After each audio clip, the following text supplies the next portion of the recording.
Hello viewers. Welcome to Seek Wisdom. Today in this video, we present you the summary of the famous, classic, best-selling book, Think and Grow Rich, written by Napoleon Hill. It was published in 1937, and till now it is recommended. It is really about convincing yourself to become wealthy. It outlines the steps you need to take and the steps you need to avoid. Hope you like it. Let's get started. Thoughts are things, and are powerful when mixed with definiteness of purpose, persistence, and a burning desire for their translation into riches or other material objects. To materialize your desires, this book provides 13 steps or principles. The principles described in this book contain the best and the most practical of all that is known concerning ways and means of creating useful ideas. When you begin to think and grow rich, you will observe that riches begin with a state of mind, with definiteness of purpose, and with little or no hard work. These principles are derived from a research of over 25 years, analyzing thousands of people. Success comes to those who become success conscious. Failure comes to those who indifferently allow themselves to become failure conscious. This book will help you learn the art of changing mindset from failure consciousness to success consciousness. Another weakness found in altogether too many people is the habit of measuring everything and everyone by their own impressions and beliefs. They cannot think in terms of riches because their thought habits have been steeped in poverty, want, misery, failure, and defeat. Keep in mind that you are the master of your fate, the captain of your soul. Let's start the journey of 13 steps. Step 1. Desire. Those who would win in any undertaking must be willing to cut all sources of retreat.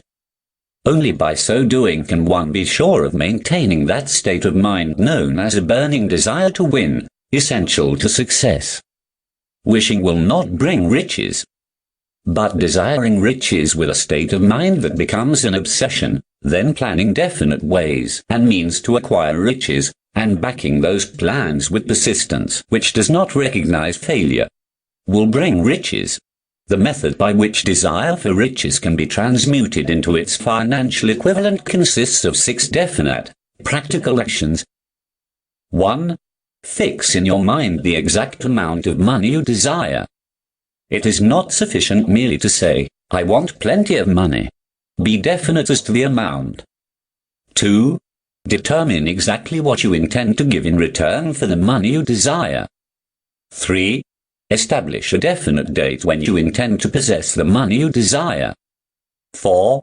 Create a definite plan for carrying out your desire, and begin at once. 5. Write out a clear, concise statement of the amount of money you intend to acquire, name the time limit for its acquisition, state what you intend to give in return for the money, and describe clearly the plan through which you intend to accumulate it. 6. Read your written statement aloud, twice daily, once just before retiring at night, and once after arising in the morning. As you read, see and feel and believe yourself already in possession of the money. If you truly desire money so keenly that your desire is an obsession, you will have no difficulty in convincing yourself that you will acquire it. You can never have riches in great quantities unless you can work yourself into a heat of desire for money and actually believe you will possess it. Tolerance and an open mind are practical necessities of the dreamer of today. Those who are afraid of new ideas are doomed before they start. In planning, let no one influence you to scorn the dreamer. Step -2. Faith. Faith is the head chemist of the mind. The emotions of faith, love, and sex are the most powerful of all the major positive emotions. When the three are blended, they have the effect of coloring the vibration of thought in such a way that it instantly reaches the subconscious mind, where it is changed into its spiritual equivalent. Faith is a state of mind which may be induced, or created, by affirmations or repeated instructions to the subconscious mind, through the principle of autosuggestion. There are millions of people who believe themselves doomed to poverty and failure because of their belief. They are the creators of their own misfortunes because of this negative belief, which is picked up by their subconscious mind and translated into its physical equivalent. Faith is the starting point of all accumulation of riches. Human experience teems with both destructive and constructive thoughts. It is characterized by vibrations of fear, poverty, disease, failure, misery, and vibrations of prosperity, health, success, and happiness. From this great storehouse of experience, the human mind is constantly attracting vibrations which harmonize with that which dominates the mind. Any thought, idea, plan, or purpose which one holds in one's mind attracts from the thought vibrations of existence a host of its relatives, adds these relatives to its own force, and grows until it becomes the dominating, motivating master of the individual in whose mind it has been housed. Step 3. Autosuggestion.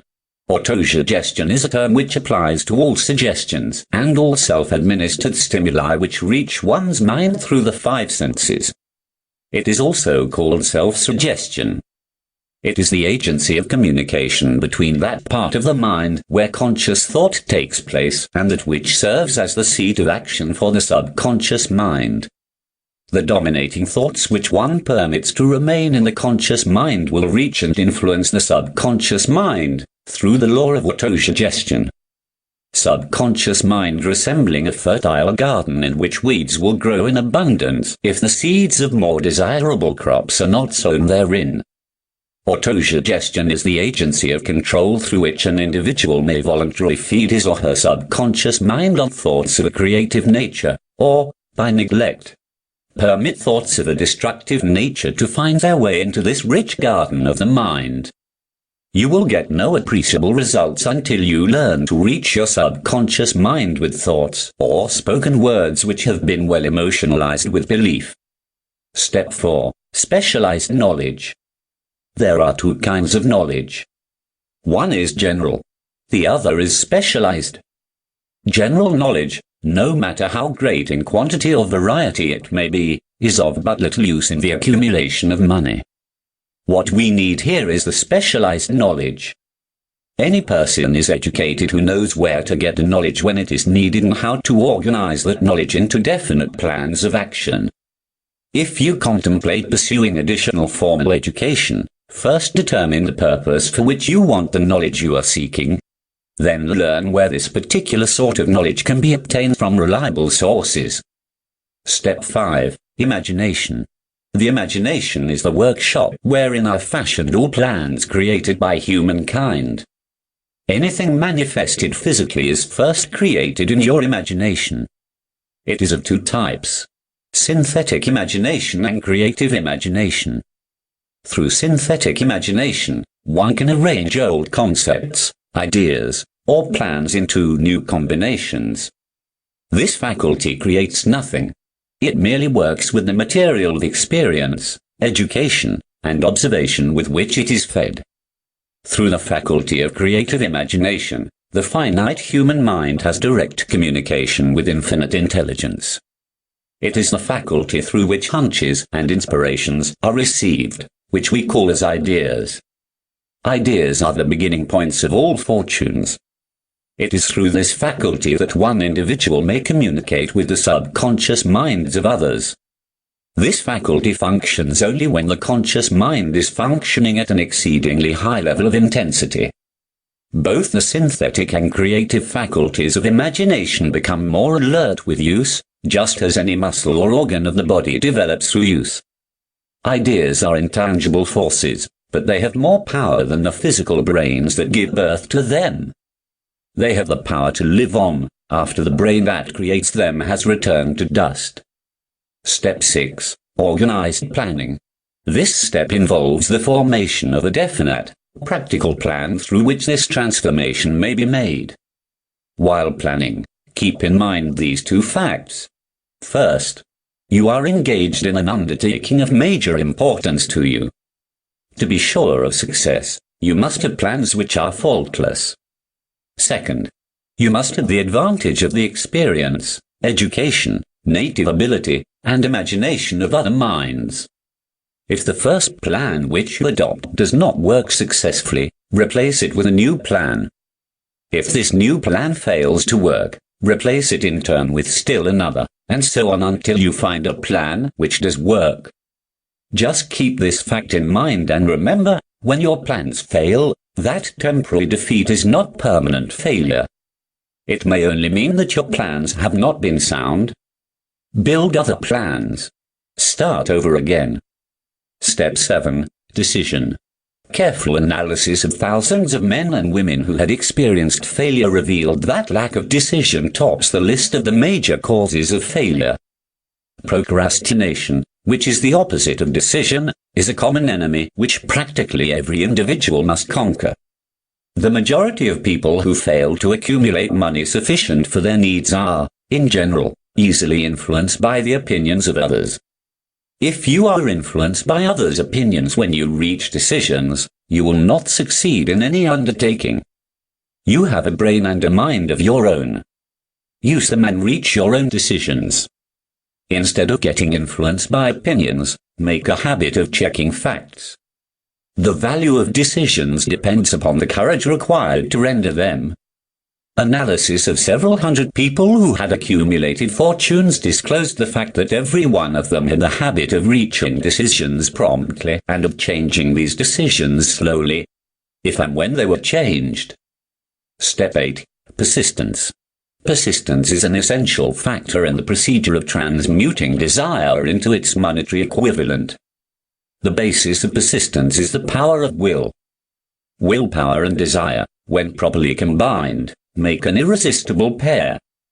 There may be no heroic connotation to the word persistence, but the quality is to a person's character what carbon is to steel. Lack of persistence is a weakness which may be overcome by effort. The ease with which lack of persistence may be conquered will depend entirely upon the intensity of one's desire. Without persistence, you will be defeated even before you start. With persistence you will win. Here are the 4 steps to develop persistence. 1. A definite purpose backed by burning desire for its fulfillment. 2. A definite plan, expressed in continuous action. 3. A mind closed tightly against all negative and discouraging influences. 4. A friendly alliance with one or more persons who will encourage one to follow through with both plan and purpose, which is also known as mastermind principle. Step 9. Power of the mastermind. The mastermind may be defined as coordination of knowledge and effort, in a spirit of harmony between 2 or more people, for the attainment of a definite purpose. No individual can have great power without availing himself or herself of the mastermind principle. The human mind is a form of energy, a part of it being spiritual in nature. When the minds of 2 people are coordinated in a spirit of harmony, the spiritual units of energy of each mind form an affinity, which constitutes the psychic phase of the mastermind. Step 10. The mystery of sex transmutation. The meaning of the word transmute is the changing of one element, or form of energy, into another. The emotion of sex brings into being a state of mind. It means the switching of one's mind, or dominating mental focus, from thoughts of a merely physical expression to thoughts of another nature. Sexual desire is the most powerful of human desires. Its exercise in proper relation and proportion to all other aspects of life is positive and healthy. People who are driven by this desire in a positive, constructive sense can channel it to develop keenness of imagination, courage, willpower, persistence, and creative ability that are all but unknown at other times. The transmutation of sex energy calls for the exercise of willpower. The desire for sexual expression is inborn and natural. The desire cannot and should not be submerged or eliminated. But it should not be allowed to dominate or dictate one's behavior. It should be given an extra outlet through forms of expression which enrich the body, mind, and spirit. Sexual energy is the creative energy of virtually all geniuses. Sex alone is a mighty urge to action, but its forces are often uncontrollable. When the emotion of love begins to mix itself with the emotion of sex, The result is calmness of purpose, poise, accuracy of judgment, and balance. Step 11. The subconscious mind. The subconscious mind consists of a field of consciousness in which every impulse of thought or sensation that reaches the objective mind through any of the five senses is classified and recorded, and from which thoughts may be recalled as letters may be taken from a filing cabinet. The subconscious mind works day and night. You cannot entirely control your subconscious mind, but you can voluntarily hand over to it any plan, desire, or purpose which you wish transformed into concrete form. It is the intermediary through which one may draw upon the forces of infinite intelligence at will. The instructions involved in the 13 steps to riches are the stimuli with which you acquire the ability to reach and to influence your subconscious mind. Remember that the subconscious mind may be voluntarily directed only through habit, using faith. 7 major positive emotions are desire, faith, love, sex, enthusiasm, romance and hope, while 7 major negative emotions are fear, jealousy, hatred, revenge, greed, superstition and anger. Positive and negative emotions cannot occupy the mind at the same time. One or the other must dominate. It is your responsibility to make sure that positive emotions constitute the dominating influence of your mind. Form the habit of applying and using the positive emotions. Eventually, they will dominate your mind so completely that the negatives cannot enter it. Only by following these instructions continuously can you gain control over your subconscious mind. Step 12. The brain. Human brain is both a broadcasting and a receiving station for the impulses of thought. Creative imagination is the receiving set of the brain, which processes thoughts released by the brains of others. It is the mechanism by which intuition and hunches seem to spring out of thin air. When highly stimulated, or stepped up, the mind becomes more receptive to thought impulses that somehow reach it from sources outside itself. This stepping up process is driven by powerful emotions, either positive or negative. The subconscious mind is the sending station of the brain, through which thought impulses are broadcast. So your mental broadcasting station consists of 3 components: creative imagination, subconscious mind and autosuggestion. Desire is the stimuli that puts these forces into action. Step 13. The sixth sense. This is the final step through which infinite intelligence may and will communicate voluntarily, without any effort from or demands by the individual. This can be understood only by mastering 12 principles mentioned before. It is that portion of the subconscious mind which has been referred to as creative imagination. The sixth sense most likely is the medium of contact between the finite human mind and infinite intelligence, and for this reason it is a mixture of both the mental and the spiritual.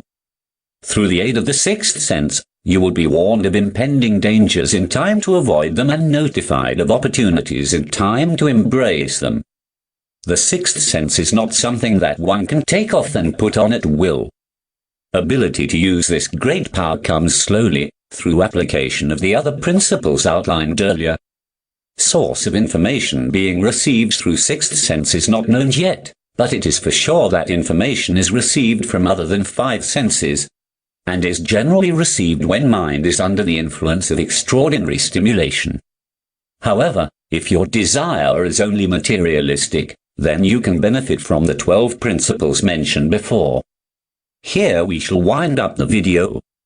If you like this, hit a like, share it with your friends. Subscribe to this channel for more such videos and hit bell icon to get notified about the latest updates. Be happy, be safe.